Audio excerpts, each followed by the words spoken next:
Hi, I'm Phil. I'm here to share with you what it's like living with end-stage renal failure.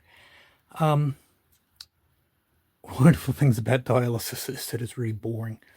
I sit on the machine for 4.5 hours, 3 times a week. Um, I have done some reading, like reading books and so on, but my concentration doesn't always last long enough to get through the 4.5 hours.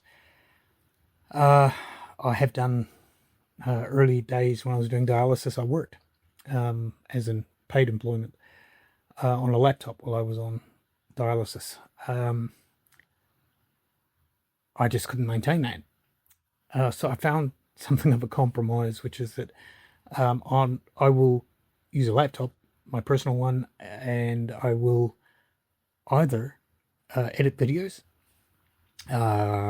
watch the news, watch a movie or TV program or something like that.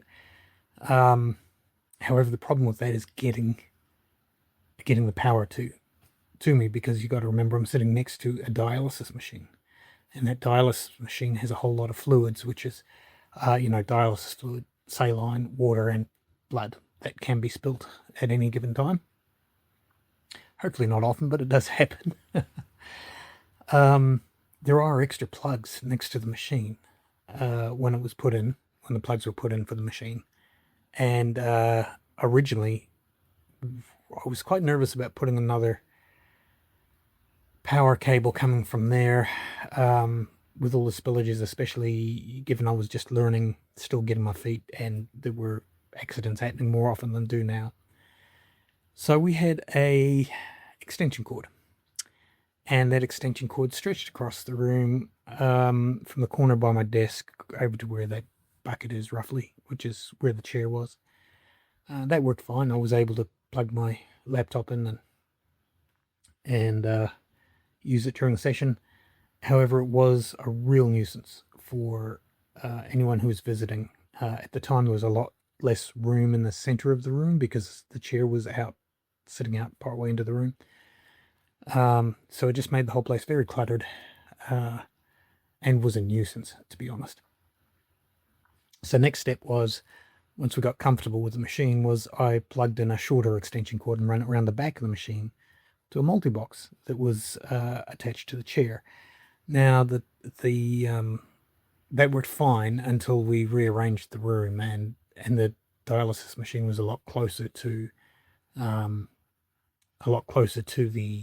multi-plug. And just to underline the concerns about that, last time I did dialysis yesterday, there was a bit of a spillage of blood, and I had to wipe it off the switch end of the multi-box. Didn't cause any shorting or anything, but it's probably not a good look to have it too close. So finally, I've moved the power right next to me on the table. It's much more accessible, both for setting up dialysis and while I'm on dialysis. I can plug my phone into charge. My laptop will be plugged in from the beginning. Just generally an easier arrangement. However, you'll notice I've used cable ties to hold it in place. It's not one of those boxes with screw holes in the back, so this is my workaround. And clearly, if you're watching me do this, home handyman is not my first skill. However, this has made life a lot easier, so I can get on with doing things while I'm on dialysis instead of being stuck staring at the roof, waiting for 4.5 hours to end. If you are interested in more insight into what it's like to live with end-stage renal failure, check out my channel.